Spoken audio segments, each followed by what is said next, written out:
തിലകം ധരിച്ചു മുസ്ലിം പ്രദേശത്തേക്ക് വരരുത്, ഞാൻ നിന്നെ വെടിവെക്കും. ഒരു മുസ്ലിം യുവാവിന്റെ ആക്രോശമാണ്. ഹിന്ദു യുവാവിന് നേരെയാണ് ഇയാൾ ഭീഷണി മുഴക്കിയിരിക്കുന്നത്. ഇതിന്റെ തുടർന്നുകൊണ്ട് തന്നെ ഇപ്പോൾ പ്രദേശത്ത് കനത്ത സംഘർഷാവസ്ഥ ഉടലെടുക്കുകയും ഹിന്ദുക്കൾ ഇയാളുടെ വീട് ബുൾഡോസർ കൊണ്ട് ഇടിച്ചു നിരത്തണമെന്ന് ആവശ്യപ്പെട്ടുകൊണ്ട് രംഗത്ത് വരികയുമാണ് ചെയ്തിരിക്കുന്നത്. മഹാരാഷ്ട്രയിലെ രത്ലം ജില്ലയിലാണ് ഈ ഒരു സംഭവം നടന്നിരിക്കുന്നത്. ആ പട്ടണത്തിലെ തന്നെ ഹിന്ദു ജാഗരൺ മഞ്ച് നേതാവിനെ ഒരു മുസ്ലിം യുവാവ് മർദ്ദിക്കുകയും കൊല്ലുമെന്ന് ഭീഷണി മുഴക്കുകയും ചെയ്യുകയായിരുന്നു. ഹിന്ദു ജാഗരൺ മഞ്ച് നേതാവായ സൂരജ് മഹാവാറിന്റെ അതിനെതിരെയാണ് ഒരു മുസ്ലിം യുവാവ് ഭീഷണി മുഴക്കി രംഗത്ത് വന്നത്. ജവ്രായിലെ മുഗൾപുര പ്രദേശത്താണ് സംഭവം നടന്നത്. സംഭവത്തിൽ പ്രതിഷേധിച്ചുകൊണ്ട് ഹിന്ദു സംഘടനകൾ ജാവ്ര സിറ്റി പോലീസ് സ്റ്റേഷൻ ഉപരോധിക്കുകയും ചെയ്തു. കുറ്റാരോപിതരായ അസീം ഖുറേഷിയുടെ വീടിന് നേരെ ബുൾഡോസർ ഓടിച്ചു കയറ്റണമെന്ന് പ്രതിഷേധകർ ഭരണകൂടത്തോട് വ്യക്തമായി തന്നെ ആവശ്യപ്പെട്ടിട്ടുണ്ട്. 24 മണിക്കൂറിനുള്ളിൽ തന്നെ കർശന നടപടി സ്വീകരിച്ചില്ല എങ്കിൽ പ്രക്ഷോഭം കൂടുതൽ ശക്തമാകുമെന്നും സംഘടനകൾ മുന്നറിയിപ്പ് നൽകിയിരിക്കുകയാണ്. അതേസമയം കഴിഞ്ഞ ദിവസം വൈകുന്നേരമാണ് ഹിന്ദു ജാഗരൺ മഞ്ച് നേതാവ് സൂരജ് മഹാവാർ പ്രദേശത്തുകൂടി കടന്നുപോകുമ്പോൾ പ്രതി അസീം ഖുറേഷി തിലകം ചാർത്തുന്നതിനെ എതിർക്കുകയും അടിക്കുകയും വെടിവെക്കുമെന്ന് ഭീഷണി മുഴക്കുകയും ചെയ്തത്. കൂടാതെ തന്നെ മുഖത്തടിക്കുകയും ചെയ്തു. സംഭവം മുഴുവൻ സമീപത്തുള്ള CCTVയിൽ പതിഞ്ഞിട്ടുണ്ട്. ഇതിന്റെ ദൃശ്യങ്ങൾ സോഷ്യൽ മീഡിയയിൽ വൈറലാവുകയാണ്. അതുപോലെ തന്നെ സ്ഥിതിഗതികളുടെ ഗൗരവം കണക്കിലെടുത്തുകൊണ്ട് ജാവ്രയിൽ കനത്ത പോലീസ് സേനയും വിന്യസിപ്പിച്ചിരിക്കുകയാണ്.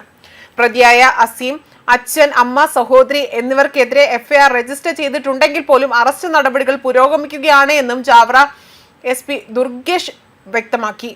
സമാധാനം നിലനിർത്താൻ ഭരണകൂടം പൊതുജനങ്ങളോട് അഭ്യർത്ഥിക്കുകയും നിയമപ്രകാരം ഉചിതമായ നടപടി സ്വീകരിക്കുമെന്ന് അറിയിക്കുകയും ചെയ്തിട്ടുണ്ട്. അതേസമയം ഇത്തരത്തിൽ ഹിന്ദുക്കൾക്ക് നേരെ നടക്കുന്ന അതിക്രമങ്ങൾ ഇതിനു മുൻപും റിപ്പോർട്ട് ചെയ്യപ്പെട്ടിട്ടുണ്ട്. അതുകൊണ്ട് തന്നെ ഇത്തരത്തിൽ ഇസ്ലാമിൽ ജനങ്ങൾ സുരക്ഷിതരല്ല എന്ന് മുൻകൂട്ടി തിരിച്ചറിഞ്ഞുകൊണ്ട് അതിന് പിന്നാലെ അവർ ഹിന്ദു മതം സ്വീകരിച്ചു എന്ന വാർത്തകളടക്കം പുറത്തു വന്നിട്ടുണ്ട്. ഇക്കഴിഞ്ഞ കുറച്ച് മാസങ്ങൾക്ക് മുൻപ് ബംഗ്ലാദേശിലെ ന്യൂനപക്ഷങ്ങൾക്ക് നേരെ നടക്കുന്ന ക്രൂരതയിൽ മനം മടുത്തുകൊണ്ട് ഒരു യുവാവ് ഇസ്ലാം മതം ഉപേക്ഷിച്ചു എന്ന വാർത്തകൾ പുറത്തു വന്നു. ഇപ്പോൾ ബംഗ്ലാദേശിലെ ഇസ്ലാമിസ്റ്റുകളുടെ ക്രൂരതയിൽ മനം നൊന്നുകൊണ്ട് ഇസ്ലാം ഉപേക്ഷിക്കുന്നവരുടെ എണ്ണം വർദ്ധിക്കുന്നുണ്ട്. ഒരു മുസ്ലിം യുവാവ് ഹിന്ദു മതം സ്വീകരിച്ചു. ഫക്രുദ്ദീൻ എന്ന യുവാവാണ് ഇസ്ലാമിസ്റ്റുകളുടെ ക്രൂരതയിൽ മനം നൊന്ത് സ്വന്തം മതം ഉപേക്ഷിച്ചത്.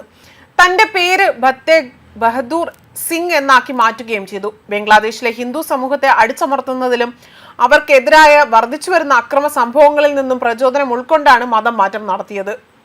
ബംഗ്ലാദേശിൽ ഹിന്ദുമത വിശ്വാസികൾക്കെതിരായ അതിക്രമങ്ങളും പീഡനങ്ങളും കണ്ട് ഫക്രുദ്ദീൻ തന്റെ വിശ്വാസത്തെ ഏറെ ആലോചിക്കുകയും സനാതനധർമ്മം സ്വീകരിക്കുകയും ചെയ്യുകയായിരുന്നു എന്ന് പറയുന്നു.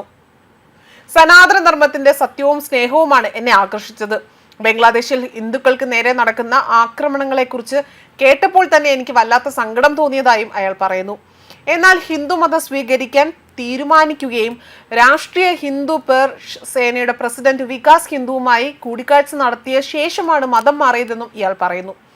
മുൻപ് മുസ്ലിം ക്രിസ്ത്യൻ മതവിഭാഗങ്ങളിലേക്ക് ചേക്കേറിയ 15,000-ഓളം ആസാം വനവാസികളായിരുന്നു അടുത്തിടെ തന്നെ ഹിന്ദു വിശ്വാസത്തിലേക്ക് എത്തിയതെന്നതും അടുത്തിടെ ഹിന്ദു ധർമ്മ സംസ്കൃതി സുരക്ഷാ സമിതി വ്യക്തമാക്കി രംഗത്ത് വന്നിരുന്നു. അതേപോലെ തന്നെ 4 പതിറ്റാണ്ടുകൾക്ക് മുൻപ് പൂർവികർ ചെയ്ത തെറ്റ് തിരുത്തിക്കൊണ്ട് 3 കുടുംബങ്ങൾ ഇസ്ലാം മതം ഉപേക്ഷിച്ചുകൊണ്ട് സനാതനധർമ്മം സ്വീകരിച്ചു എന്ന വാർത്തകളും പുറത്തു വന്നതാണ്. ഉത്തർപ്രദേശിൽ നിന്നുള്ള 3 കുടുംബങ്ങളിലെ 8 അംഗങ്ങളാണ് മുസ്ലിം വിശ്വാസം ഉപേക്ഷിച്ച് ഹിന്ദു മതം സ്വീകരിച്ചതും. ഇവർ വർഷങ്ങൾക്ക് മുൻപേ തന്നെ ഹിന്ദു മതത്തിലെ കഹാർ വിഭാഗത്തിൽ ഉൾപ്പെട്ടവരായിരുന്നു. എന്നാൽ പിന്നീട് ഈ ഹിന്ദു മതത്തിൽ എക്കാലവും തുടരുമെന്നും ഇവർ വ്യക്തമാക്കുകയാണ് പിന്നീട് ചെയ്തത്. ന്യൂസ് ഡെസ്ക് കർമ്മ ന്യൂസ്.